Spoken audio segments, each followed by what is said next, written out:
igual sardinha, em lata. Boa noite, meu Boa velho. noite, Rodrigo. Um abraço para você. Boa noite, querido. Eu quero ouvir o destaque da Ana. Não, eu achei rapidamente assim, né? O River chega numa final em 3 de 5 anos. É um jogo que não se esforçou muito e é um time muito frio. Mas o Boca foi muito o que foi o Boca até aqui, né? Um time que muito dessa bola aérea, desse jogo um pouco mais forçado. Eu acho que seria até frustrante para o futebol nesse momento o Boca passar para a final. Pelo que fez o River até aqui. Acaba com a invencibilidade do River Plate na Libertadores. Time que vinha jogando tudo, né? Não tanto no Campeonato Argentino, mas muito na Libertadores. E foi um jogo que, dentro nas condições normais de temperatura e pressão, acho que foi um pouco do esperado. Mas o destaque hoje também foi as brilhantes frases de Gustavo Villani na narração. Guga, fiquei destacando todas que você mandava. Xuxa, alô Xuxa, time acéfalo. Teve Larier. Todas. Você estava um gênio hoje. Não foi um grande jogo, né, gente? Eu tô com o Rafa. Boa noite, Rafa. Boa noite, Rodrigo, Ana. Eu até esperava muito mais do River. É claro que eu vou deixar para os nossos comentaristas, que são craques da análise, da opinião, para desenhar, destrinchar o jogo. Agora, também a história da Libertadores conta que, a essa altura do campeonato, ninguém mais joga tão solto, né? O River, principalmente tendo construído, aí sim ele jogou muito bem em casa, né? Porque a decisão para ele basicamente era no Monumental. Assim, é normal, a história da Libertadores conta que para o segundo jogo, tanto que o River, quando abriu 2-0 numa eliminatória na história da Libertadores, ou 2 gols de diferença, nunca tomou a virada. Então é normal o River vir mais retraído. Agora, foi um espetáculo, né? A torcida, o ambiente. Eu já tinha vivido esse clássico há 5 anos no Monumental, mas nunca tinha visto na Bombonera. Aliás, é a primeira vez que eu venho à Bombonera para trabalhar. E é algo que justifica toda a fama mesmo. É uma experiência internacional.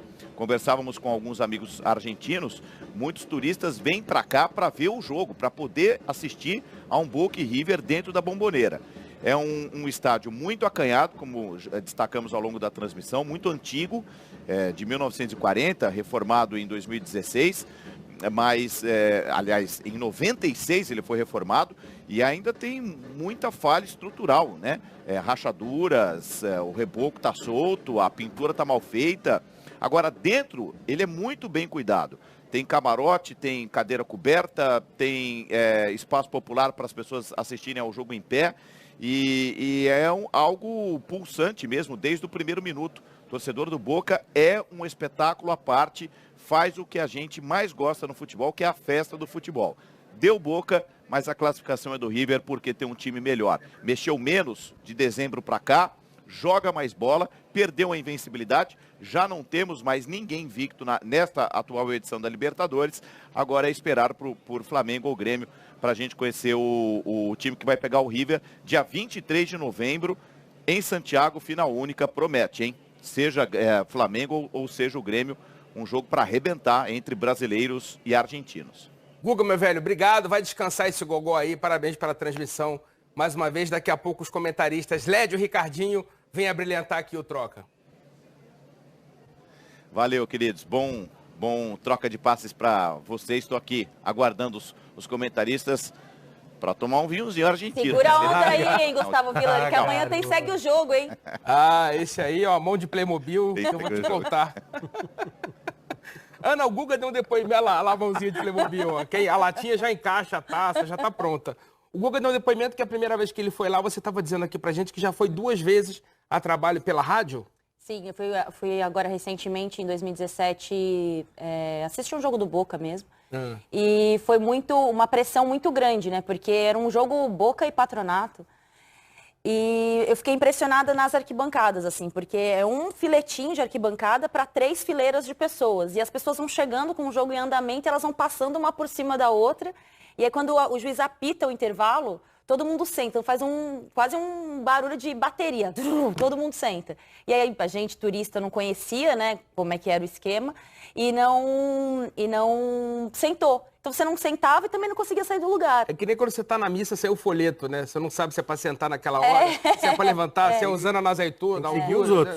Mas a Argentina permite uma experiência de futebol que a gente já não tem mais no Brasil. Nesse mesmo dia eu assisti 2 jogos. Eu saí da Bombonera, peguei um táxi e fui para Avejaneda para assistir um jogo do Independiente. Então isso aqui não existe mais. Sei lá, em 15 minutos eu estava no outro estádio. Então permite que mesmo na mesma cidade você consiga ter 2 grandes jogos, mesmo com as questões de torcidas e etc. Mas a Bombonera em si, tem muita gente que fala, a torcida do Boca canta o tempo inteiro. Não é o tempo inteiro, mas exerce uma função muito grande no ambiente, né? Tem muitos pontos cegos no estádio também, principalmente a parte dos camarotes. É uma coisa que a gente não tem aqui no Brasil mais, a gente não vive mais essa experiência. Mas, assim, não quero romantizar o que eu vivi ali, mas é uma experiência totalmente diferente que a gente não tem mais aqui, em quase nenhum estádio. Numa das vezes você foi a trabalho também? Sim. E é difícil trabalhar lá? É muito difícil. Pouco espaço, tudo muito apertado? Sim, tem uma estrutura muito boa, porque como eles atendem uma demanda de imprensa muito grande, então tem um tratamento já muito certo ali para a imprensa brasileira, para a imprensa que vai de fora. Mas tem um setor de organização. A zona mista que é um pouco bagunçada, mas eu acho que a experiência como torcedor dá para você entender o que a gente vive hoje no Brasil, pensando, né, nos 2 polos aqui, Brasil e Argentina, e o que os argentinos vivem. É uma coisa muito diferente. Mas, Rafa, só no ambiente é difícil ganhar, né? Até acontece, né? Acontece. Mas acho que não contra esse River especificamente. Pela vantagem construída a vantagem construída na ida, o conforto dentro do campo, deixando escapar muito pouco do controle a partida. Tipo, joga aí, eu tô aqui na minha. Isso, o que me chamou a atenção foi isso, é que baseou muito o seu jogo em, olha, Boca, você não vai ser capaz de exercer pressão, criar oportunidades e sair com a vaga.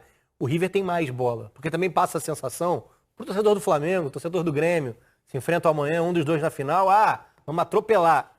O River não é isso que a gente viu hoje. Quem viu o primeiro jogo já viu uma coisa diferente. E é mais ainda, porque o confronto Boca e River é o que a gente fala de tradição, que iguala a força, que faz o clássico ser mais amarrado. Mesmo o 2-0 da ida, que teve um momento de atropelo e poderia ter sido uma goleada, ainda não foi o melhor River, porque há um componente emocional de confrontos como esse contra o principal rival. Mas acho que numa decisão, tudo bem, é jogo único. É claro que os times brasileiros têm condição de buscarem um título pelo que jogam, pelo retrospecto, enfim. Mas o River era o pior adversário possível de todos da Libertadores para se enfrentar nessa decisão. Eu fiquei muito impressionada com o primeiro, com o River 2 Boca 0. Com o nível de atuação, assim. A gente vê alguma coisa de campeonato argentino que o River nem estava tão bem colocado, mas de atuação na Libertadores é uma chave muito diferente. É um nível de atuação muito diferente, assim, uma marcação-pressão, uma linha de defesa alta, tem muitos componentes. E hoje o que me chamou a atenção é que mesmo sofrendo a pressão, principalmente no segundo tempo, é um time muito frio. Até as mexidas do Gallardo mostram um pouco isso, né? Como é um time que controla bem as suas emoções. Então é uma parada duríssima para essa finalíssima aí. É uma final muito especial para o Gallardo, né? Leva mais uma vez o River Plate para uma final.